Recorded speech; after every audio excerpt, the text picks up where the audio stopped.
Brado Entrevista. Brado Entrevista. Brado Entrevista com o vereador Alexandre Aleluia, mais uma vez aqui na Rádio Brado. Alexandre, bom dia. Bom dia, Timóteo. Bom dia, Vanessa. Bom dia, ouvintes e telespectadores da Brado. Tudo certo, Alexandre? Tudo. Como é que você está vendo o cenário político internacional, nacional? Questão do Trump, estava conversando aqui com você no intervalo e a gente falou hoje mais cedo no programa das bolsas internacionais, bolsa asiática, derrubada, a bolsa de Japão também, um recorde negativo histórico. Como é que você está vendo essa situação? E o tarifaço do Trump, Alexandre? Vamos lá. Primeiro o contexto, né? Bolsa, é ruim a gente medir, analisar fatos com bolsa, em momentos de bolsa. Porque a gente tem momentos de euforia e grande pessimismo. Mas vamos para o tal do tarifaço. Eu assisti a entrevista do Scott Preston, que é o diretor do Tesouro, né, secretário do Tesouro. Por outro lado, assisti também algo até raro na internet, que é a entrevista do Thomas Sowell. Até te indico, Timóteo. Não vi, não. Thomas Sowell é o último dos grandes liberais, aí, 95 anos já. A entrevista, raramente ele aparece online ou em entrevista, e ele deu uma entrevista bem interessante falando sobre o tarifaço. Como política econômica, eu claramente sou contra.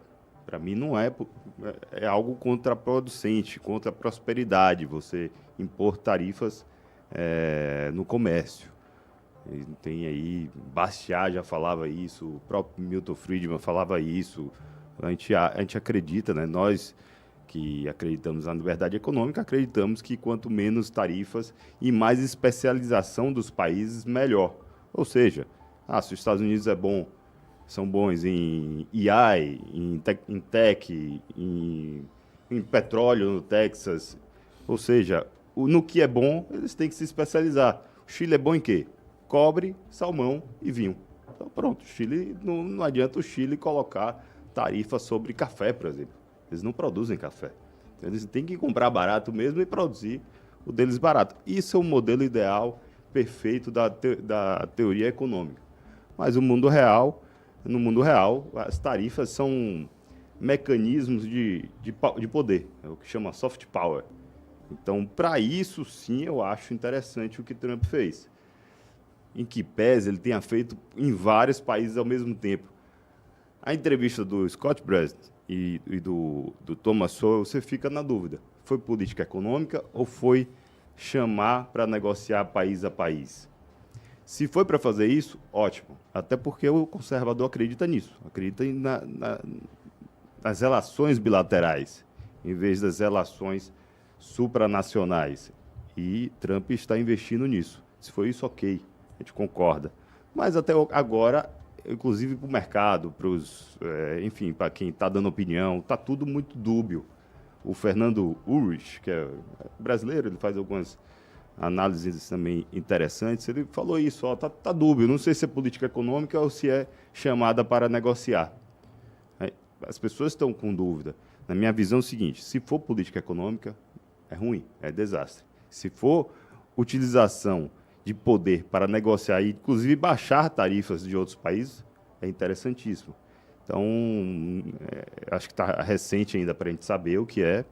É normal ficar apreensivos, não saber o futuro, mas uma coisa interessante também, ele está realmente colocando as relações de negociação do modo que o conservador enxerga, ou seja, cada país vai negociar suas prioridades, sem deixar mecanismos, instrumentos internacionais que não representam o povo, ONU, Organização do Livre Comércio, etc., negociarem isso por ele.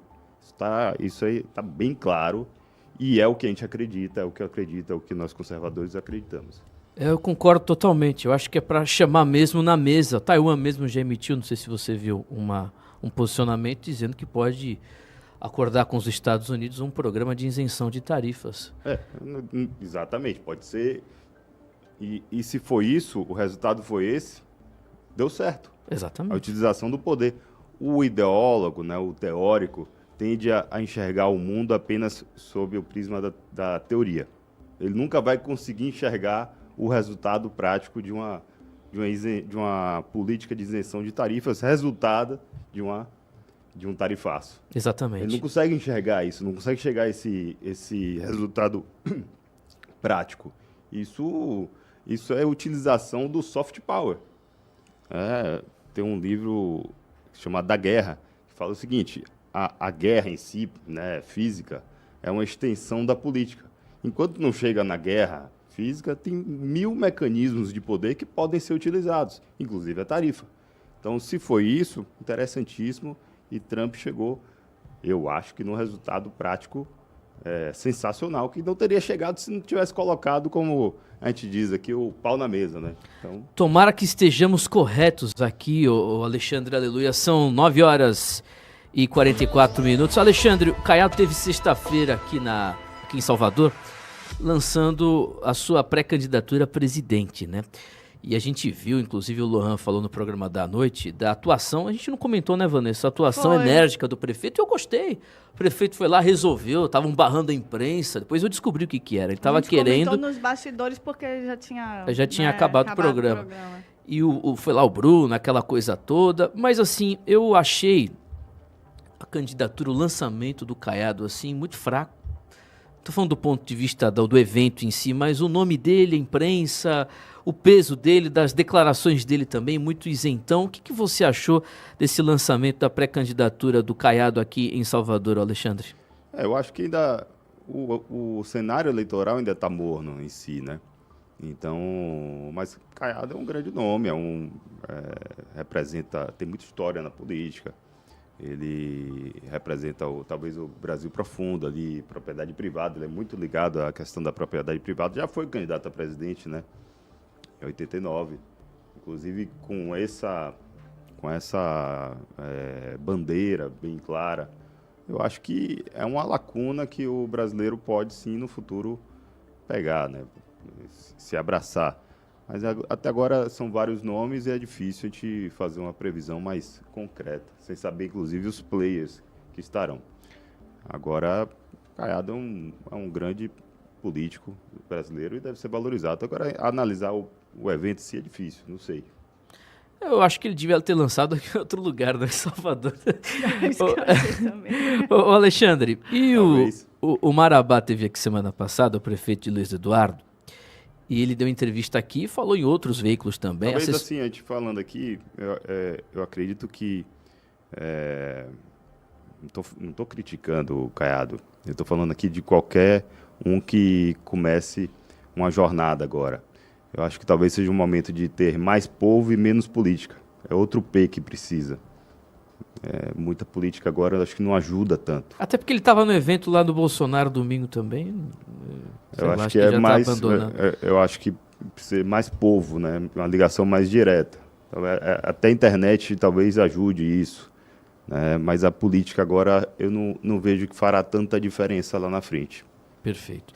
Então, o Marabá teve aqui, falou de muita coisa e fez críticas ao Neto. E foi em outros veículos também, aqui de Salvador, fez críticas ao Assemineto e tudo mais. Como é que você vê essas críticas aí? O Paulo Câmara, Marabá, Zé Ronaldo, Marcelo Nilo.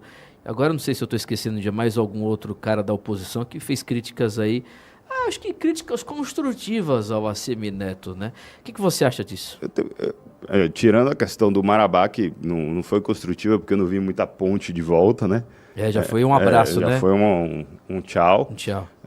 Mas tem coisa que, sim, por exemplo, eu vejo como infeliz a declaração de Neto, ao dizer que o governador estaria puxando o saco de prefeito. Você ligar para um prefeito e procurar saber, na posição de governador, não é você puxar saco. Como é que está aí, prefeito? Como é que está a cidade? Totalmente, não tem nada a ver. Inclusive, se estiver na oposição, também não é puxa saco. Mesmo sem a caneta, se você saber como a cidade está, buscar informações, ou até dar algum apoio emocional para o prefeito. O prefeito está num momento... os prefeitos sempre estão em momentos de tensão. Está lá com receita... A gente sabe as situações econômicas das prefeituras. Então, eu acho que essa declaração foi infeliz, sinceramente. A mesma coisa de eu falar que eu ligar para alguém que representa algum bairro que eu tive voto eu ligar para ele é ser puxar saco. Não é. Ligando, procurando saber como é que está o bairro, como é que está a rua, como é que está a comunidade. E até dar algum apoio emocional. Não é nenhum demérito. Então, isso aí eu acho que não foi a declaração mais feliz do mundo, mas eu entendi também a pressão que ele estava por conta dos veículos de imprensa que, enfim, a narrativa que estavam construindo. Vejo também que realmente são críticas que são construtivas, sim. Pode dar mais atenção. Eu acho que a política é atenção. Vanessa Moreira.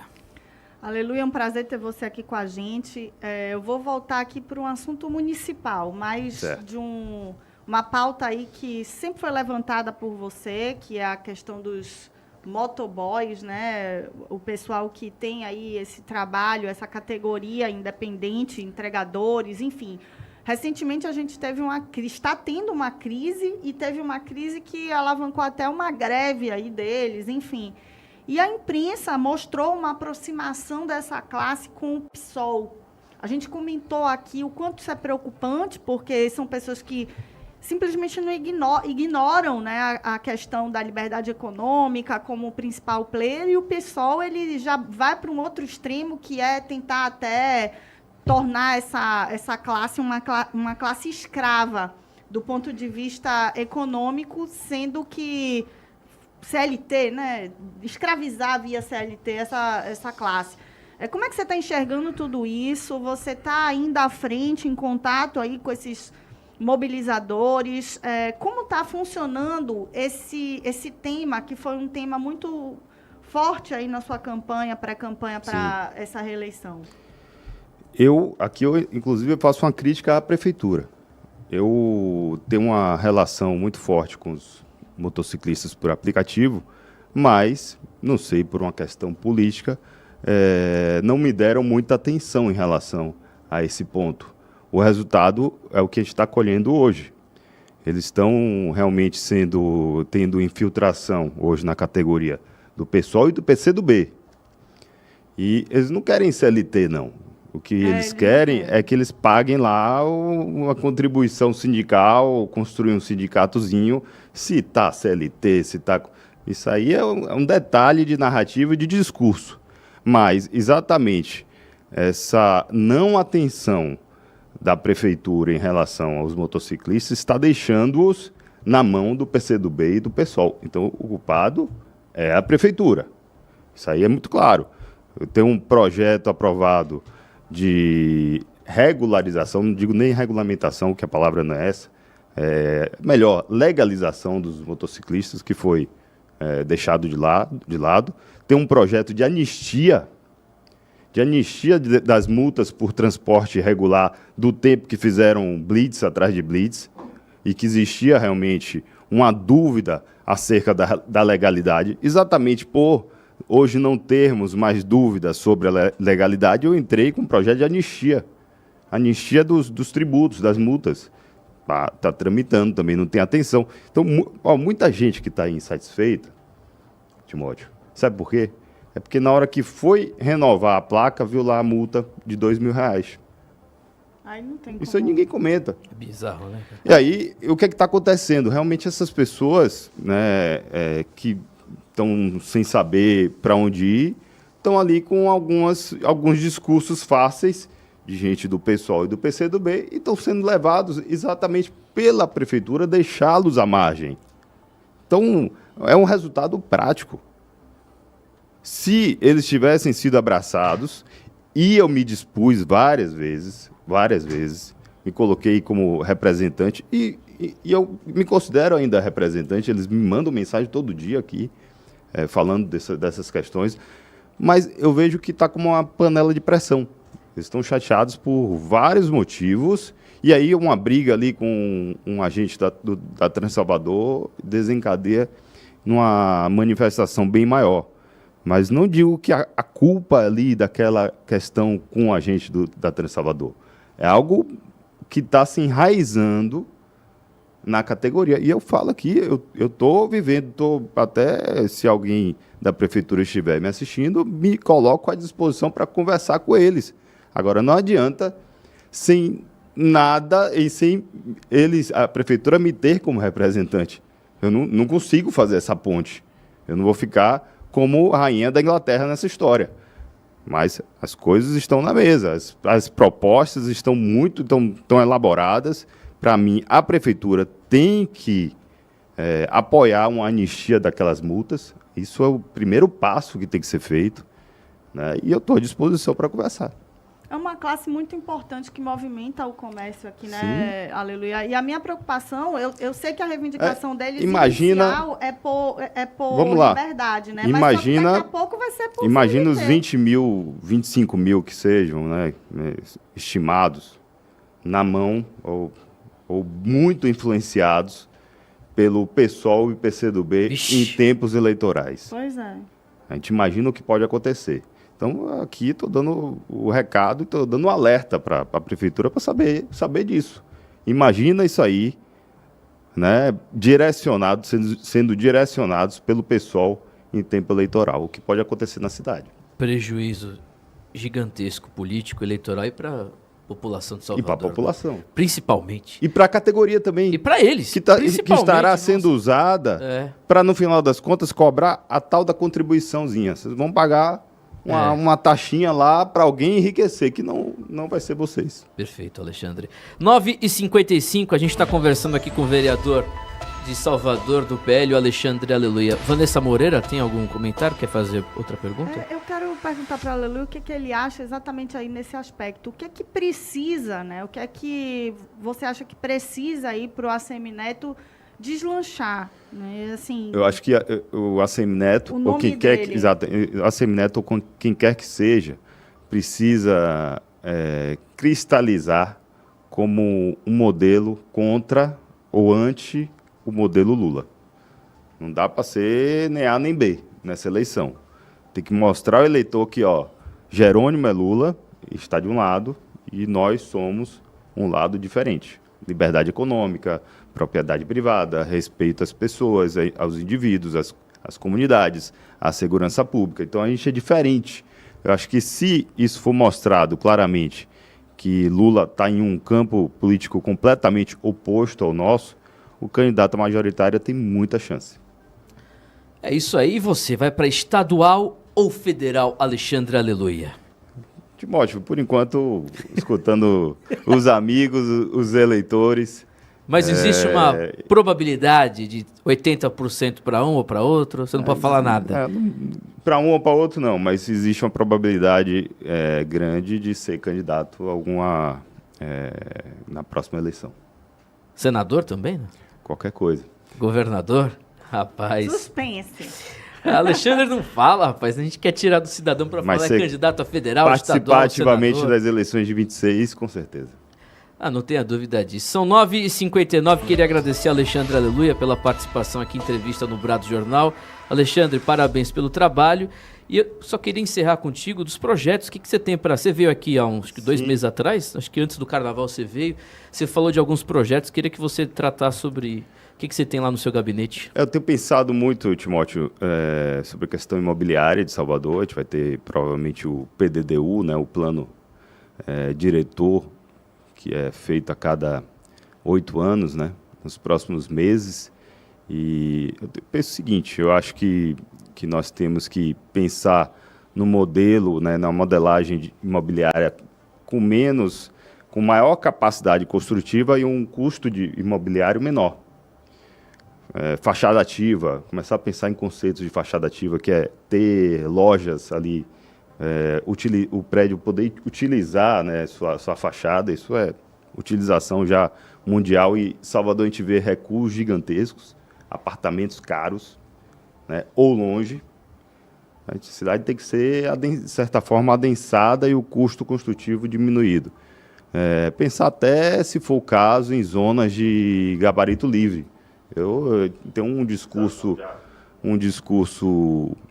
muito emotivo, né, em Salvador, a favor de meio ambiente, essas questões aí mais abstratas, mas eu sou sim a favor de pensar algo como Balneário Camboriú, como Dubai, como Miami, em algumas zonas, até para destravar a cidade.